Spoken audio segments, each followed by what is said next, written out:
It was a good time, man. It was fun. They're the guys that told me I should become a comic. Those are the guys that were like, yo, dude, you should get into stand-up, or you're like kind of wasting your life if you don't try that. Mm-hmm. And then when I fucking got out and I was like, you know, I got to figure out, you know, how to talk to people because I'm probably going to get into sales or some shit like that. Yeah. And I took one of my notebooks to an open mic. I was like, all right, I'll go to a comedy open mic because I like stand-up. And I was like, I've always kind of wanted to try that. And so what year is this that we're talking? 2013. Okay. Same, like a month after I got out or like a month before I got out when I was like on the transition. I was like, I'm going to go to an open mic and like fucking read from my notebook and, you know, and see how that feels. And I went up and I did it, and it was like a hardcore adrenaline dump. I had never like talked in front of like a group like that. You know, Marines, I've done like hip pocket class for Marines, but that's different, you know, like the pressure of like, all right, be funny in front of this bar room full of people on stage with a spotlight in your face. I've been in some scary situations in my life, and I've never been so scared that I almost pissed myself. And I almost pissed myself. I was like, I mean, I did a little bit. That's the thing is, when you're waiting to go up, they'll tell you that like you're on deck or you're in the hole, meaning you got like 2 or 3 people before you. Yeah. And I'm like waiting to go up, and they're like, all right, it's like 3 more people and then you. And I'm like, all right, I got to piss. And I would go piss, and I'd be waiting. I'd watch the comic, and they'd be like, all right, 2 more people than you. You'd be like, all right. Yeah, the anticipation's always worse than actually going up. Yeah. There. And you're like, oh, I got to piss again. I go piss. I come back. I'm like, all right, you're next. And I'm like, why do I feel like I got to piss again? And then I would go, right as I was going on stage, I didn't like full out piss my pants, but I could feel myself pissing a little bit. Yeah. And I was like, what the fuck? Like, I've never had an adrenaline dump like that. Mm-hmm. And I got on stage, and I didn't have like this crusher set or anything, but I had fun, and I got off, and I was like, yo, that was legal. That was free. I'm not in trouble. Like, nobody's hurt. Like, I want to do this now. And that wasn't like the moment I didn't like, oh, I'm going to do stand up. This is what I'm going to do the rest of my life. But I was like, oh, I want to keep doing this for sure. Yeah. And I had some buddies come there. I think my buddy Evans was even there, the one that was in that photo. Okay.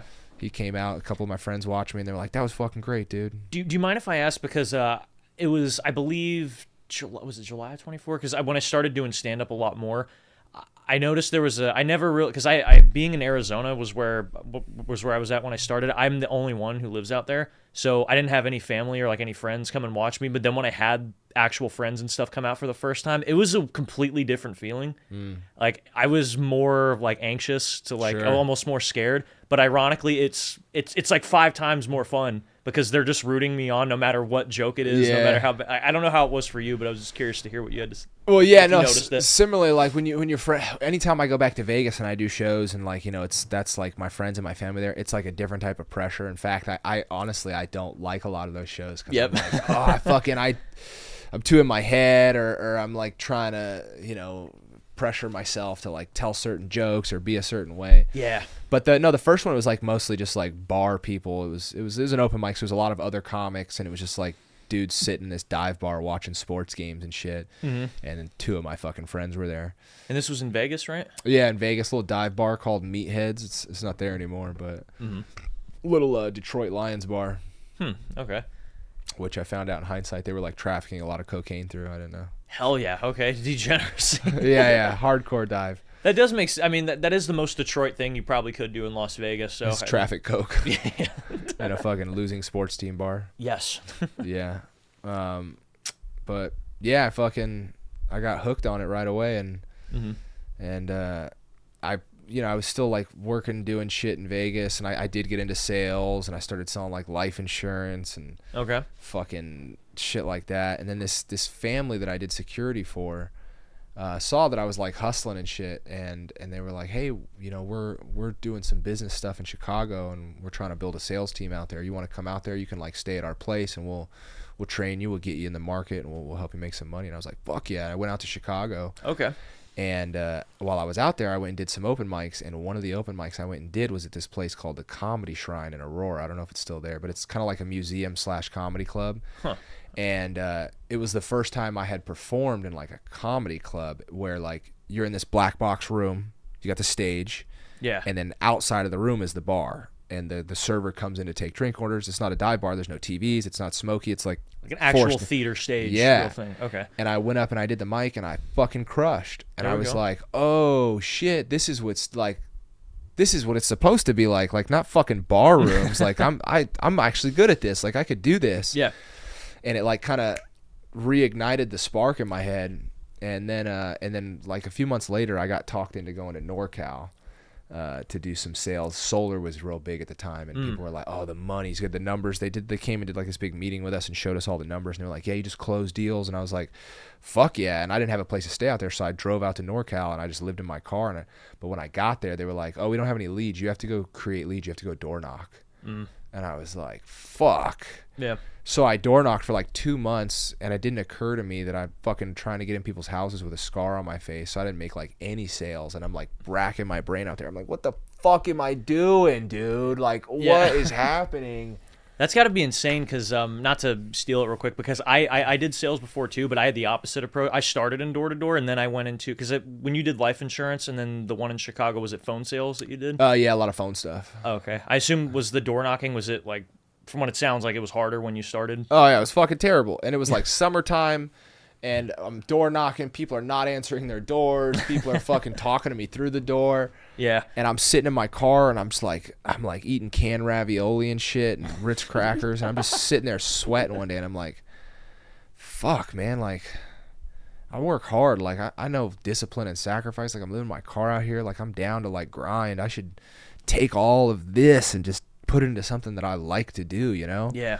And I fucking started my car up. I went home, and I was like, I'm just going to lean into stand-up. And I got, like, a shitty little retail job and still doing some security. And I just, every night, I was, like, hitting mics and going to doing bar shows, just doing everything I could. I was coming to L.A. to do open mics. I started coming to L.A. to take writing classes. Okay. And for, like, 2 years, I was just, like, grinding, trying to get better at stand-up, getting better. And I was getting better.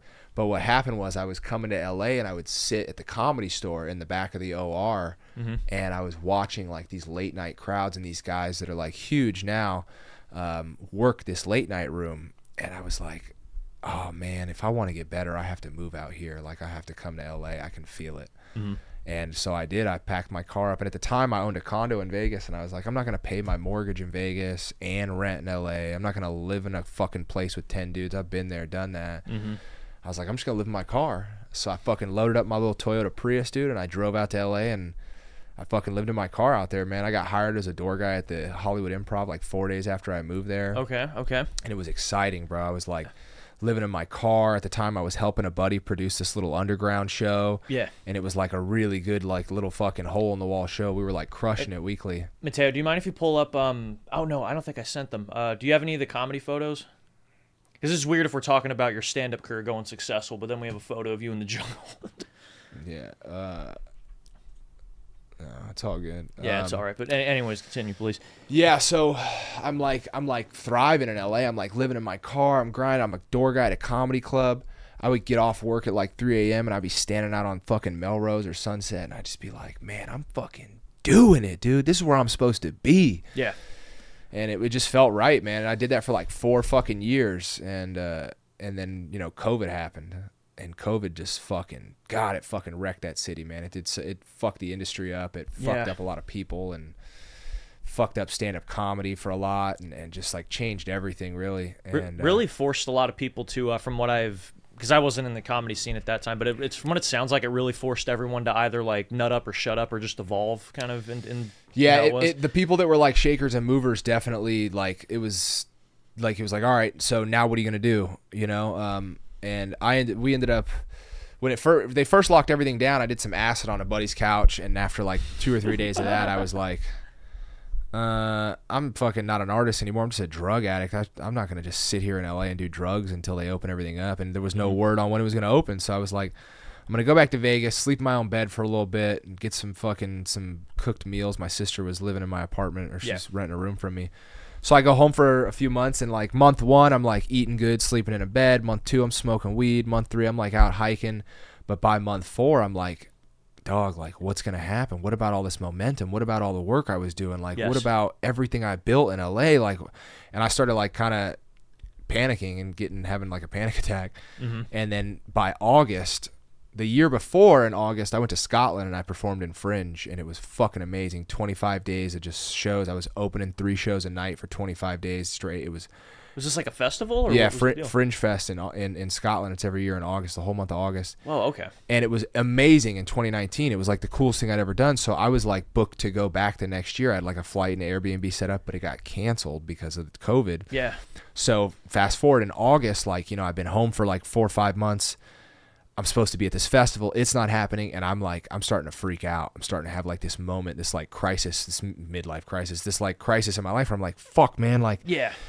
what's going on? What's going to happen? What have I been doing all this time? And like, what do I do now? And Like there's no fruit to bear. yeah, and I freaked out, dude. I had like a fucking mental breakdown. I had to get into therapy and shit. And basically my therapist was like, yeah, dude, you're not supposed to be sitting on the couch for 5 months. Like you're a worker. You're supposed to be doing something. So I like got a job doing security. I was like, I just have to, because Vegas, the hotels were still kind of open. Okay. And a buddy of mine got me hired. I was like, I just need something to do, man. I can't be at home anymore. Like I have to be working. I have to do something. Yeah. And then one of my comic buddies, my buddy Alex, he's also from Vegas. He hit me up. He's like, you're doing what, dude? You're working at the Cosmopolitan? He's like, fuck that, dude. Arizona's open. Texas is open. Let's fucking go do shows in Arizona and Texas. And I was like, down. So I only worked at the Cosmo for like a month and I quit. Uh-huh. And we drove out to Arizona, did some shows out there. And then we went to Austin. Where'd you go perform in Arizona? Like House of Comedy. Okay. Where else did we do out there? Tempe Improv? Were you ever out there? Yeah, I've been to Tempe Improv. We didn't do it when we were out there then. What else did we do? We did like some little fucking bar shows and shit. But House of Comedy was one that we went and did, and we only spent like a week or two out there, and then we went to Austin for a little bit. This was way pre-Rogan. Okay. And it was kind of a fucking really nightmare of a scene, but we did a bunch of little shows out there, had some fun. He actually got a DUI while we were out there. It was a fucking nightmare for him. Wait, who, Rogan or Alex? My buddy Alex. Yeah, he got a fucking DUI. It was just giant pain in the ass. But and then by then LA's opening back up. The clubs are starting to open, but they're doing like temperature guns and 6 foot distance and all this shit. And so I go back to the Improv. It opens up. I go back. There's a door guy, and now that's like all outdoor shows and shit, and things are rolling along. But I actually skipped a big part. When I moved to LA, I came out to like grow, to get better. You know, I wanted to develop as a comic. Yeah. And but because I was like this Marine barroom comic in this city that was a little more, I won't call it safe space. That's such a like, you know, people use that to cop out all the time. The city's not fairly liberal. We'll say call it liberal. And I was not welcomed with open arms. I was not getting booked, and I had this moment where I was like, "Fuck, man! I came out here to like get developed, and I'm not getting a lot of stage time. What do I do?" And I realized, oh, I'm in SoCal. There's all these Marine Corps units.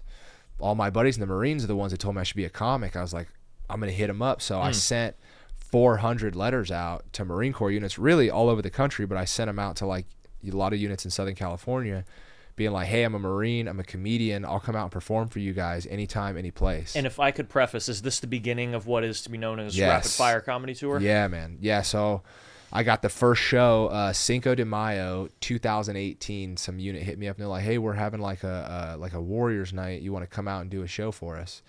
And I had like a speaker and a mic stand and a stool that I had bought for like busking. I would go out to Santa Monica and just like sit out there on the stool and talk. And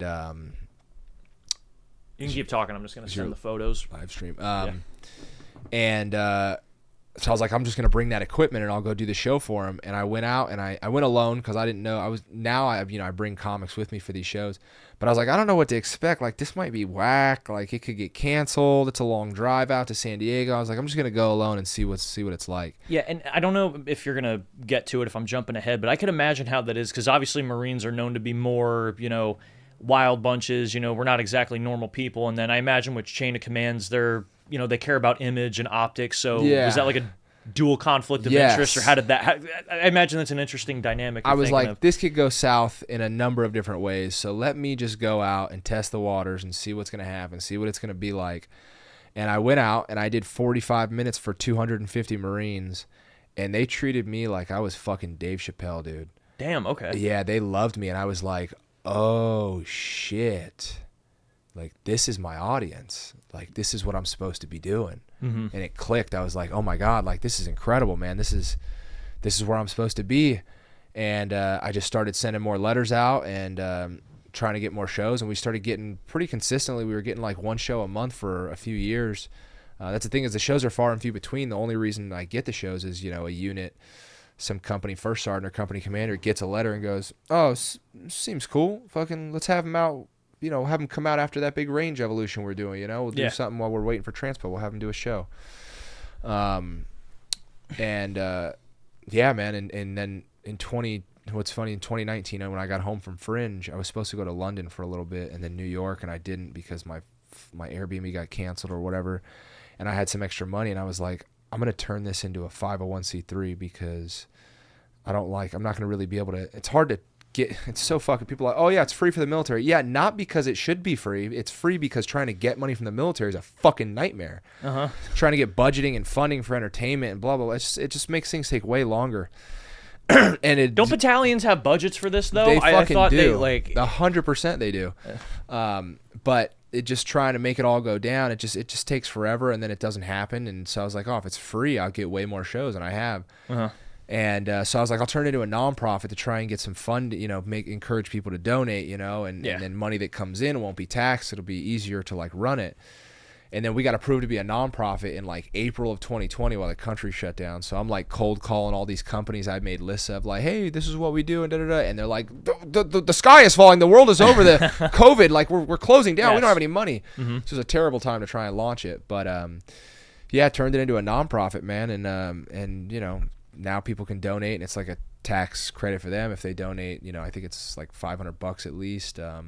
So everybody, if you have $500 burning a hole through that wallet of yours, guess where you can put it. Here's the thing: is you don't even have to do that. You go donate $5, man. That's another thing is the comics right now, because it's just the stage that it's at. Like, we're all volunteering our time. There's not enough money there to like pay ourselves, and we just love doing it. So we're not looking to like make a bunch of money and get rich. Our really only overhead right now is renting a van and filling it with gas. That's it. So van rentals are a little pricier nowadays, but we rent a van, full coverage, big old 15-passenger van. It's like fucking $350 for the day.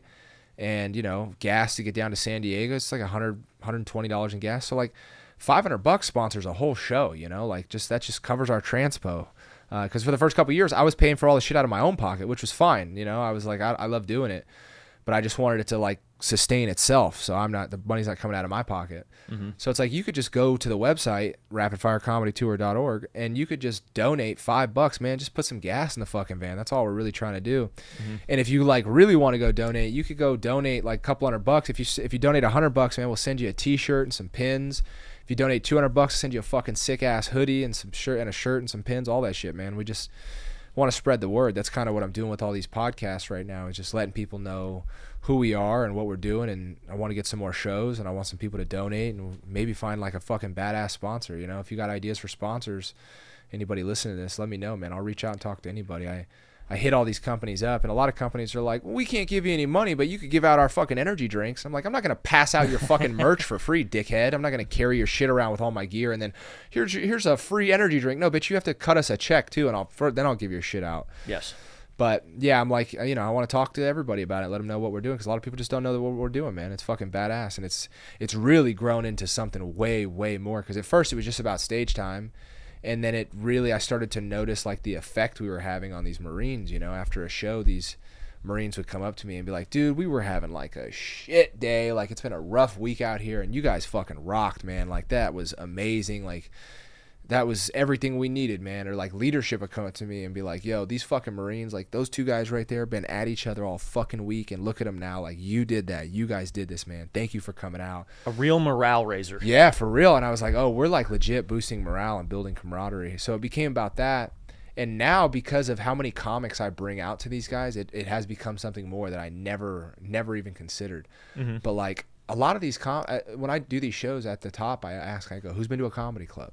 Most of these guys have not. They're like young guys. They're 17 to 25 as a demographic, And I'm exposing these guys to stand-up comedy, live stand-up comedy for their first time. Yeah. And I'm exposing them to like, I don't think about it, but it's like art, dude. It's culture. Like, yes.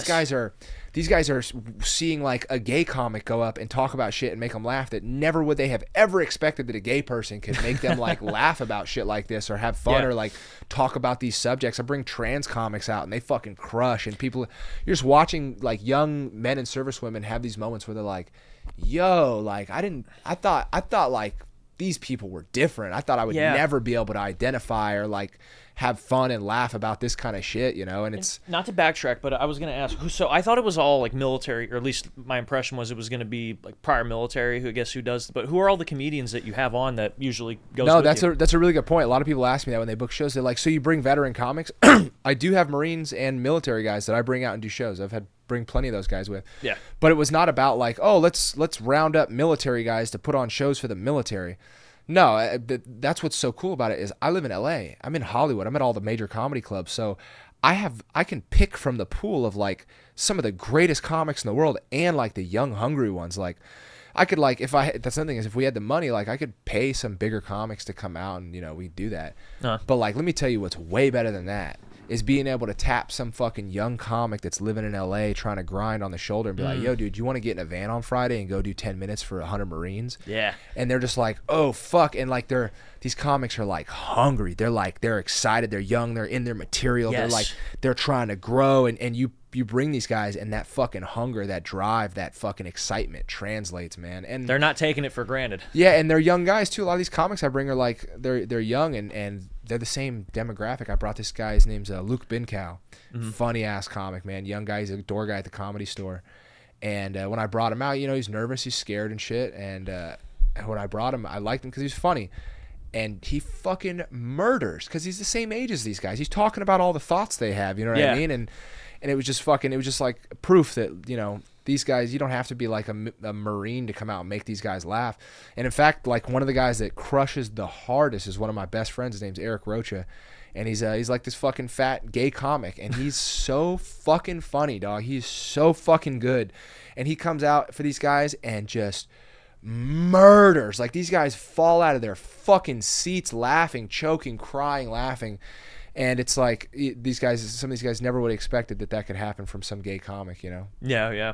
But if there's any Battalion XO listening, literally for the price of a tank of gas and maybe some merch, you can help a local homeless veteran out and raise the morale of your people. Have you ever thought of that? I don't live in my car anymore. I finally got a nice little apartment. It's very small. It's actually about the size of this fucking room. Okay, moving on up in the world. But yeah, man, like, you know, fucking $500 sponsors a whole show. That's like, I mean, realistically, when you look at the numbers and like what we're doing and how hard we're working and the talent and the time that goes into all this and the production and shit, like that's a fucking $5,000 show. For me to drive the fuck down there with all these talented people and set up all my gear and put on this show and host it and run it and pack it out and drive home and all that shit, that's a fucking $5,000 show easy. Like that is the value that you're getting there, bare minimum.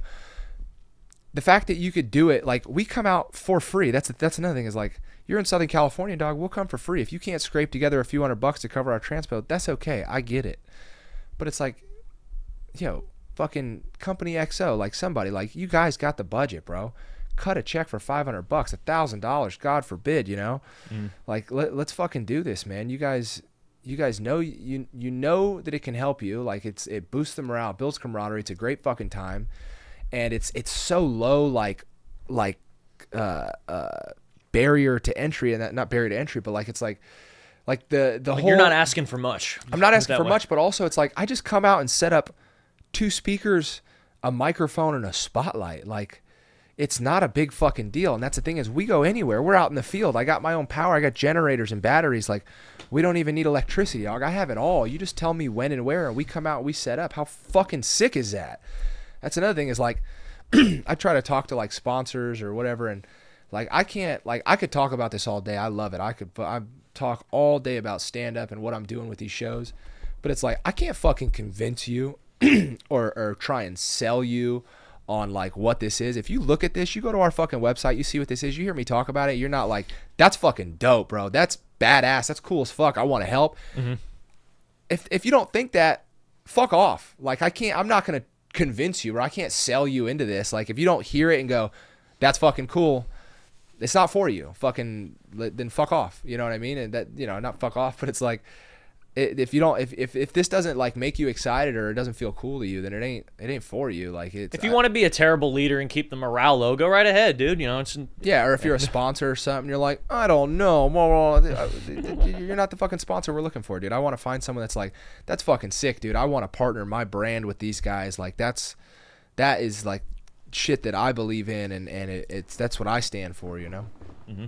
No, I love that. So what is the do you have any upcoming shows Right now I'm about to like in talks with a gunny with 3-5 India company, and I think they're having a warrior night in February, and we're gonna come out and do a fucking show for them. I'm just like trying to lock down a few more details with them. But yeah, that's the thing, is these shows are far and few between right now. That's the big one that's coming up in February. I'm hoping it gets maybe one in January or maybe one after that, but that's the only one on the books right now. All right.